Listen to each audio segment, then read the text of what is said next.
இன்றைக்கு நம்ம எதை குறித்து பார்க்க போறோம் அப்படின்னா, கர்த்தர் நம்ம இது வைத்ததான திட்டத்திற்கு நம்ம செவி சாய்க்கல அப்படின்னா அவர் என்ன பண்ணுவாரு அப்படிங்கறதுதான் குறித்து நம்ம பார்க்க போகிறோம். எத்தனை பேரு இந்த மோசேயினுடைய கதையை நீங்க கேட்டிருப்பீங்கன்னு எனக்கு தெரியாது. வேதாகமத்துல அவரை பத்தி தெரியாதவங்க மேக்சிமம் இருக்க முடியாது. ஒருவேளை மறுபடியும் நீங்க தெரிந்து கொள்ள விரும்புனீங்க அப்படின்னா, யாத்திரையாகவும் 3வது அதிகாரத்துல கர்த்தர் மோசே அழைத்ததான காரியத்தை நம்ம பார்க்க முடியும். நீங்க அதுல வாசிக்கும் பொழுது மோசேயை கர்த்தர் அழைக்கிறார். எதற்காகனா, நமக்கு எல்லாருக்கும் தெரிஞ்சது போல எகிப்து தேசத்துல அடிமைப்பட்டு இருக்கிற ஜனங்களை விடுதலை ஆக்க முடியாது கர்த்தர் மோசையை அழைக்கிறார். ஆனா இந்த மோசே கர்த்தருடைய சத்தத்துக்கு செவி கொடுக்காம அவர் என்ன பண்றாருன்னா, அவர் பயப்படுறாரு. எகிப்து ஜனங்களை பார்த்து அவர் பயப்படுறாரு. அப்போ கர்த்தர் சொல்லுகிறார், நீ போ, நான் அவன் கூட இருக்கிறேன் அப்படின்னு சொல்றாரு.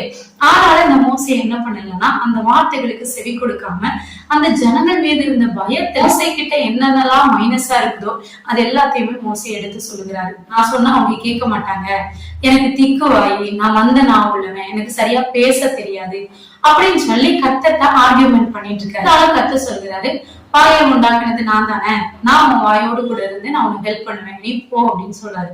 இருந்தாலும் இந்த மோசையை என்னால முடியவே முடியாது, நீங்க வேற யாரையாவது அனுப்புங்க அப்படின்னு சொல்லி கர்த்தருக்கே ஒரு சஜஷன் கொடுக்குறாரு. கொடுத்த உடனே கர்த்தர் என்ன சொல்லிட்டாரு, சரி 2 பேரும் மாறி மாறி பேசிட்டே இருக்கிறாங்க. ஒரு கட்டத்துக்கு மேல கர்த்தர் சொல்றாரு, சரி நீ போ, சகோதரனாகிய ஆரோனை நான் அனுப்புறேன் அப்படின்னு சொல்லி அந்த இடத்துல அவர் சொல்லிட்டாரு. உனக்கு துணையா, அங்க அவர் சொல்லுவாரு, உனக்கு துணையா நான் ஆரோனை அனுப்புறேன் அப்படின்னு சொல்லுவாரு.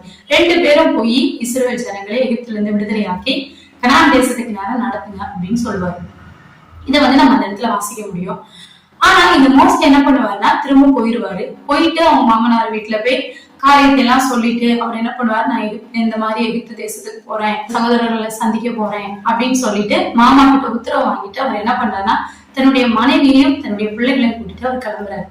அவர் வழியில போய்கிட்டு இருக்கும்போது நம்ம வாசிக்கிறோம், யாத்திரையாகமம் 4வது அதிகாரத்துல 24வது வசனத்துல மோசையை கொலை செய்யும்படி கர்த்தர் இறங்கி வந்தார்.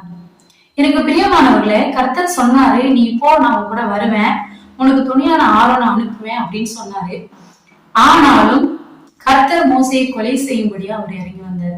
எனக்கு பிரியமானவர்களே, நம்ம நிறைய பேர் என்ன பண்ணிட்டு இருக்கோம்னா, கர்த்தர் என்ன அழைச்சிட்டாரு. சில நேரத்துல அவர் நம்மளை அழைத்தது நமக்கு தெரியும், நம்மளை எதுக்காக அவர் அழைச்சாருன்னா நமக்கு தெரியும். ஆனா இல்ல, நான் கொஞ்ச நாள் கூட இந்த பாவத்தை செஞ்சுட்டு வந்துடுறேன், இல்ல நான் கொஞ்ச நாள் கூட டைம் எடுத்துட்டு நான் அப்புறமா வரேன் அப்படின்னு சொல்லி தேவ சமூகத்துல நம்ம நேரத்தை தட்டி கழிச்சுக்கிட்டே இருக்கிறோம். அவர் கூப்பிடுறாரு, நான் அப்புறம் வரேன் சப்பா. அவர் 4 மணிக்கு எழுந்திரிச்சு ஜோமன் அவங்களை எழுப்புறாரு. நீங்க சொல்றீங்க, இல்ல நான் 5 மணிக்கு எழுந்துக்கிறேன், இல்ல நான் 6 மணிக்கு எழுந்துக்கிறேன், இல்ல நான் இன்னைக்கு உபவாசம் இருந்து ஜெபிக்கிறோம்னு அவர் கூப்பிடுறாரு. இல்ல நான் இன்னொரு நாள் ஜெபித்துக்கிறேன், இன்னைக்கு ஆலயத்துக்கு போனோம் அப்படின்னு உங்களை கூப்பிடுறாரு. இன்னைக்கு இந்த ஊழியத்தை செய்யுங்கன்னு உங்ககிட்ட சொல்றாரு. இன்றைக்கு கர்த்தருக்காக இதை செய்யுங்க அப்படின்னு சொல்றாரு. ஆனா நம்முடைய அசதியினால நம்ம பல நேரத்துல அதை தட்டி கழித்துக்கிட்டு இருக்கோம். எனக்கு பிரியமான ரீசன் சொல்லும் போது அவர் என்ன பண்றாருன்னா, அவர் கேட்கிறாரு, இருந்தாலும் அவருக்கு ஒரு டைம் வரும்போது அவருடைய வார்த்தைகளுக்கு கீழ்ப்படியாதவங்க அவர் என்ன பண்றாருன்னா, மோசையை கொலை செய்யும்படியா கர்த்தர் இறங்கினாரு. அப்படின்னா என்னைய அவர் கொலை செய்திருவாரா அப்படின்னு கேட்டா இல்ல. அதனுடைய காயம் என்ன அப்படின்னு பாத்தீங்கன்னா, ஒருவனை தள்ளி இன்னொருவனை அவர் ஏற்படுத்துவாரு. அதனால இப்ப மோசை இல்லாத பட்சத்துல, மோசை இல்ல அப்படின்னா ஆரோனை கொண்டு கர்த்தர் இஸ்ரவேல் ஜனங்களை நடத்திருப்பாரு, இல்லைன்னா வேற யாரையாவது அவர் எழுப்பியிருப்பாரு. அவர் நினைச்சா யார வேணாலும் எழுப்ப அவரால முடியும். அதனால எனக்கு பிரியமானவர்களே, நம்ம இப்ப வரைக்கும் மோசையை பத்தி தெரியாதவங்க யாருமே இருக்க மாட்டாங்க. மோசை இல்லாம பழைய ஏற்பட்ட ஒரு பிரசங்கமே கிடையாது. இருந்தாலும் அந்த மோசையை கொலை செய்யும்படியா கர்த்தர் இறங்கினாரு. எனக்கு பிரியமானவர்களே, இந்த நாட்கள்ல கர்த்தர் உங்களை அழைக்கிறாரு, உங்ககிட்ட ஜெபிக்க சொல்றாரு, உங்ககிட்ட ஒரு ஊழியத்தை செய்ய சொல்றாரு அப்படின்னா, நீங்க இந்த நாட்கள்ல அவருடைய சத்தத்திற்கு செவி சாய்த்து அசதியை பார்க்காதபடி உங்களுடைய பலவீனங்களை அவர் அறிந்திருக்கிறார். மோசையோடைய பலவீனத்தை அவர் அறிந்திருந்தார். அதனால அவர் சொன்னாரு, நான் உன் வாயோட கூட இருப்பேன்னு சொன்னாரு. ஆனா மோசை அந்த வார்த்தை கீழ்ப்படியாதனால அந்த ஆசாரிய ஊழியமே யார் மேல வந்துச்சுன்னா, ஆரோன் மேலும் ஆரோனுடைய குடும்பத்து மேலேயும் தான் வந்துச்சு. இந்த நாட்கள்ல கர்த்தர் உங்களை அழைக்கும் போது அந்த சத்தத்துக்கு நீங்களே செவிசாய்ச்சி, நானே இருக்கேன், என்னை விட்டுட்டு நீங்க வேற ஒருத்தவங்களை நீங்க செய்யாதீங்க, வேற ஒருத்தவங்களை ஏற்படுத்தாதீங்க அப்படின்னு சொல்லி கர்த்தருடைய சத்தத்துக்கு நீங்க என்றைக்கே செவி கொடுங்க. எஸ்தர் ராஜாத்தை குறித்து நம்ம வாசிக்கும் பொழுது, எஸ்தர் புஸ்தகத்தை நம்ம எப்படியா வாசிக்கிறோம், மொர்தெகாய் சொல்லுவாரு, நீ யூதருக்காக நீ போய் ராஜா கிட்ட பேசு அப்படின் போது எஸ்தர் பயப்படுவாங்க, நான் எப்படி அவங்க கிட்ட போய் பேச முடியும் அப்படின்னு.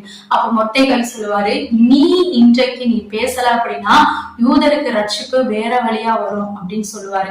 ஆமா பிரியமானவர்களே, நம்ம மூலியமா கர்த்தர் என்ன செய்ய சித்தமா இருக்கிறாரோ அவருடைய சத்தத்துக்கு நம்ம செவி கொடுக்காத பட்சத்துல நம்ம மூலியமா செய்ய வேண்டியதா ஒரு வேற ஆள் மூலியமா செஞ்சுட்டு போய்கிட்டே இருப்பாரு. சோ நீங்களும் நானும் தான் வருத்தப்பட வேண்டும். அதனால கர்த்தர் உங்ககிட்ட ஏதாவது ஒரு காரியத்தை சொன்னாரு அப்படின்னா உடனே செய்யுங்க. அதற்கு செய்யறதுக்கான பலனை அவர் உங்களுக்கு தருவாரு. ஆமென்.